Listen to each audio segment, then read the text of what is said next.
I don't allow myself to buy a doormat for my home anymore. I lived in an apartment complex about 5 years ago, right in the heart of New York City. I was living alone at the time. My family was in Rhode Island, and with me being new to the area, I didn't have many friends to speak of. I moved into Shallow Reed with my backpack and two large suitcases. Boxes from home were on the way, but it couldn't be anything too big to not fit in the mail, and had to be light enough for me to not go dirt poor in fees. My family helped, but they've already helped me enough. I was fresh out of college looking to be an editor. This lifestyle didn't come with the highest hope, just an immature energy that will push your loved ones away from you, but will fulfill your personal aspirations. The day of the incident went about as expected. I woke up for work, did what I had to do, and came home. I didn't go out to a club or a bar that night.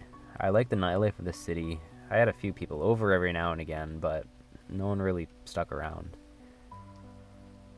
I had a relatively defensive disposition with where I lived. There were a few times that I had to fend off solicitors. I always kept my door locked and bolted. I didn't take any risks, especially when I lived on the first floor. I was pretty pissed off that night, to be honest. The unit above me was blasting music, and the couple in the room next to me was enjoying their relationship a bit too loudly. It was a little after 8 p.m., and I was watching something on my TV.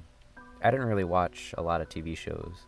I read what I needed from my phone and heard office gossip at work. I did watch the nightly news, though.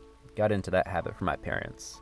I had to be in the know about literary news, not so much local news. Suddenly, I heard the faintest sound of a knock. I perked up from my seat on my couch, but didn't mute the show I was watching. It could have just been anything. There was a knock again, this time sounding more firm, more confident. Immediately, I stood. Some panic started to rush through me. Who would be knocking at my door at this hour? The police? Maybe a neighbor? I walked over to my door quietly, sneaking up to look through the people. The person was looking down at the floor and had a red jacket on with the hood obscuring their face. They looked small, though, like a child? They nervously shuffled as they waited for me to respond. I cleared my throat and put on my man voice, trying to sound somewhat intimidating. They were knocking at my door, after all.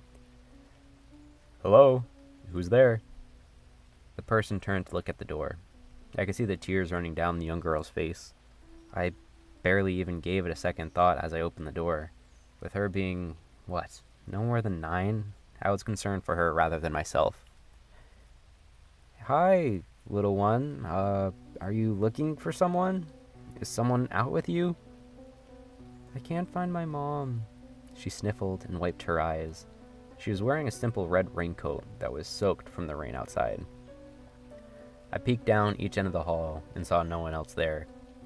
I knelt down to be closer to her height. I'm not a big guy, but I towered over her. When did you last see her? She was here, but then she was gone. She continued to talk, but her words came out as a blubbering mess. It's all right. Listen, we will find her. Do you know a phone number we can call? She nodded and wiped her face once more. Come inside, and we will get you dried off. I gently offered her my hand, which she took after a moment. She wiped her shoes on my doormat, and when she looked up, her eyes were wide, scanning around the apartment. Not that I felt embarrassed at the time, but my house wasn't really geared towards young children. I had a nice little cart of different alcohols and various collections strewn about that I used for decoration. I led her to the living room where the TV was. She took off her raincoat after I asked if I could leave it on the doorknob outside the apartment.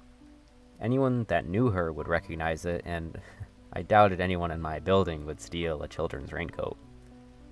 I quickly rushed to the bathroom to grab her a towel. She was standing in the center of the living room staring at the TV. I offered her a towel and grabbed my phone. Here you are. I'm Derek. Can I get your name? I'm Cho. I'm calling my mom, she said in her small voice. I offered her my phone, which she quickly snatched up, dialing the numbers. She turned her back to me as the dial tone rang.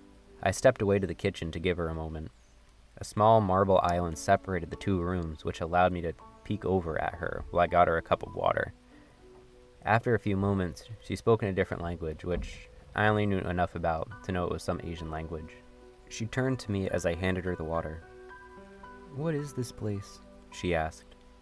"Shallow Apartments. I'm Unit 5, first floor," I clarified. She spoke again to the person on the phone. She was quiet for a moment, looking around the room as if someone could be listening to her. She briefly made eye contact with me and flicked her gaze away. I felt a bit awkward standing there. Despite knowing the fact that this little girl could do absolutely nothing to harm me, I was still a bit on edge. It was a few moments later before Cho handed me my phone back. "She'll be here soon," was all she said to me, looking down at the floor. I looked at my phone, thinking if I should report this to the police or not. Yeah, her mother was on the way, but why was she missing in the first place? "How come you knocked on my door and not Unit 1? Sorry, the first door in the hall." "Your carpet." My carpet, I thought? What did she mean by that? "There's a rainbow. No one else had a rainbow," she said simply, like it was obvious. I realized then she was talking about my doormat. Shallow Reed wasn't exactly the most queer inclusive, but I didn't worry about someone knocking down my door for having a rainbow on my mat. I hoped to show a bit of friendliness, but I didn't expect it would lead a kid to my door. I moved on and asked another question. "How did you and your mom get separated?"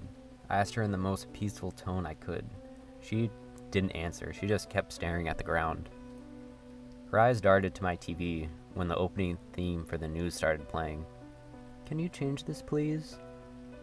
I mean, it fell out of the blue that she asked me that, but then again, I don't think the news is the most popular children's show.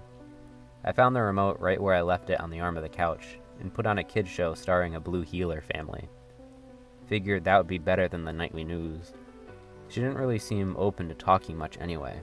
Well, the quicker she's out of here, the better, I thought. It was maybe 5 minutes later that a hurried knock sounded through the apartment. I immediately stood up from where I was on the opposite end of the couch from Cho and rushed to the door. I instantly opened it up and found a woman clutching the red raincoat in her hands. Unlike Cho, she had long black hair and a slight hunch on her back. She looked younger than what I expected to be walking with a hunch. She was maybe in her 30s to 40s. Cho cried behind me, "Mama!" I quickly stepped to the side as the woman moved past me and into my home. I kept the door open, expecting them to be on their way shortly. The mother started talking to Cho in the same language I heard over the phone. She cupped her in her hands and did a thorough look-over of her child. "She arrived maybe 10 minutes ago.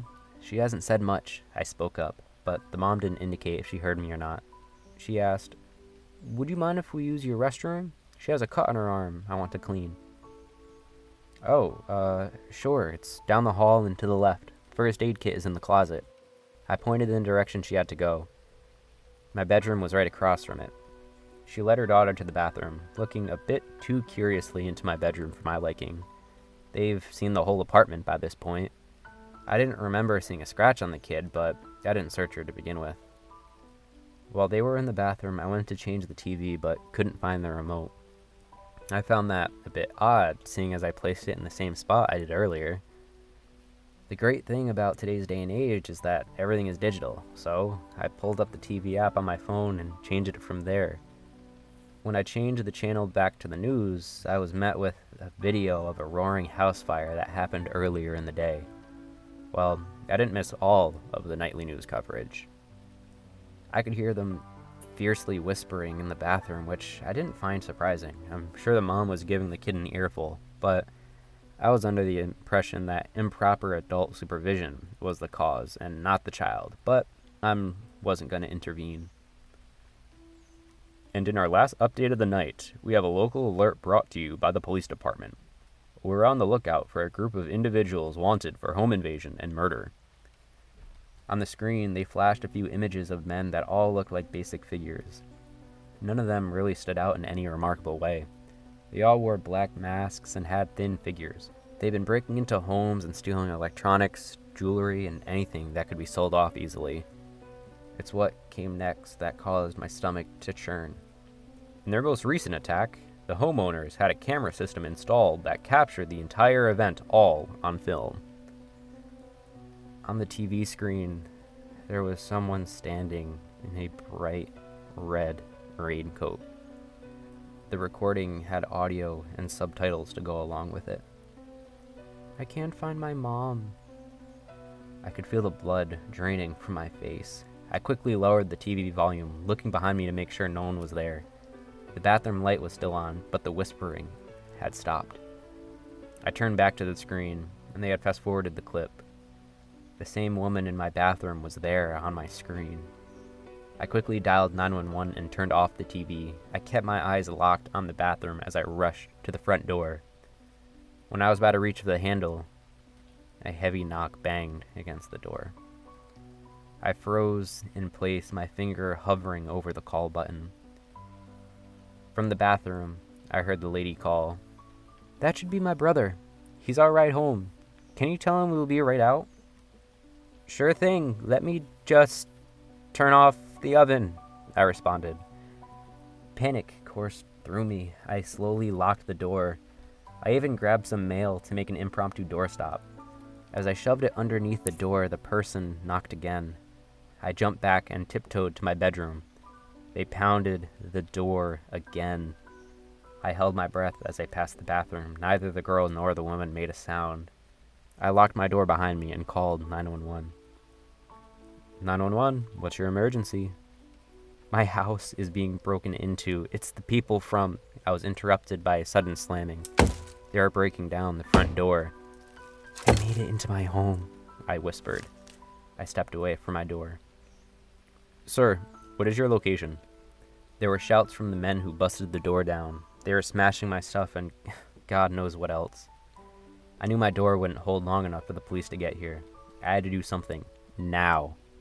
Without a second thought, I ran to the one window in my room. I heard the woman cry. My doorknob twisted as she did. She was crying for help. She yelled that they would kill her if I didn't help. They would kill her child.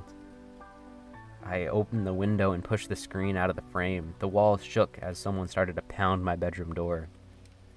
I stepped out my window, only to have a hand grab tightly onto my shirt collar. Someone was standing outside, waiting. I dropped my phone as I was pushed to the ground. I could hear the 911 operator yelling through the phone as it dropped, breaking against the small rocks that lined my building. There were hands around my throat before I could even react. The person on top of me dropped all of his weight onto my hips, straddling me and keeping me pinned. I struggled in his grip. I didn't even have time to panic. All I could do was react. I'll never forget the look in his eyes, the utter disregard for humanity. I can still see the smile stretched across his lips. I could see myself reflected in the black of his eyes. I tried to knock away his arms, tried to scratch at his face. My heart was pounding, my vision getting darker. I couldn't hear him, but I could see him bending closer to my face. Spit hit my cheeks as he laughed just inches from me. I grabbed the ground under me and used the last of my strength to aim for those dark pools. The blood hit my cheek before his laughter turned into screaming. Air rushed into my lungs as the man clutched his eye, or what was left of it. I could only wiggle away from him as he dislodged the small rock from his eye socket. He pulled out more than just the rock. I finally picked myself up and left the man behind me. I ran as fast as I possibly could and didn't look back. I ran across the street and started yelling at the top of my lungs for help. There were a few businesses, one of which was a pizza joint that still had its lights on. I ran to their door and yanked it open. I quickly found the lock for the glass door and turned it. The employees immediately started yelling at me, getting ready to defend themselves, I'm sure. I turned to face them, and they stopped trying to shoo me away after they saw the dark handprints around my neck. Everything was a blur from that point on. The pizza place ended up calling the cops, which is where I was able to give them more information. The cop cars took a few minutes to arrive, long enough for me to know that if I didn't go out my window. By the time they arrived, there wasn't anyone left in my apartment. Even with the officers by my side, I was worried about going in. They had a team come in to try and get samples of anything you could think of. They swabbed the man's blood that got on me and took photos of everything. My apartment was an utter disaster. Whatever they didn't take, they smashed. The police took me down to the station in order for me to write up a formal report. I told them about Cho and the woman who came to my door. Hours later, they gave me an update. They found a man fitting the description I gave them. He was missing his eye and was dumped in a garbage bin 20 minutes from where I lived. Even after I spent a week in a hotel and another week at a coworker's place, there was no sign of the people who attacked me. The cops weren't any help either. Without anything to go off of, all they could do was wait. I asked the cops why they came after me, and they responded by asking me if I owned any firearms, which they would have known the answer to already, but I told them I didn't. They told me how the other homes they have been suspected of breaking into all had something in common. The first family they attacked worked closely with a local church. Another home was just an apartment of college students. The last home, the one that got footage of the woman from their security cameras, was a family who didn't have their citizenship in the States yet. It didn't take much to connect the dots that none of these people would have owned any guns or would have turned away a young child. We were all marked as an easy target. The police said they couldn't know how much the group knew about us until they were able to catch the culprits, but they knew enough about me. I've since moved and taken some self-defense courses, even bought myself a handgun that I touch once a year to bring to the range. I jump every time I hear a knock at the door, but I'll be ready for when they come to visit me again. At least, that's how I felt before I came home today. And on my doorknob, there was a red raincoat.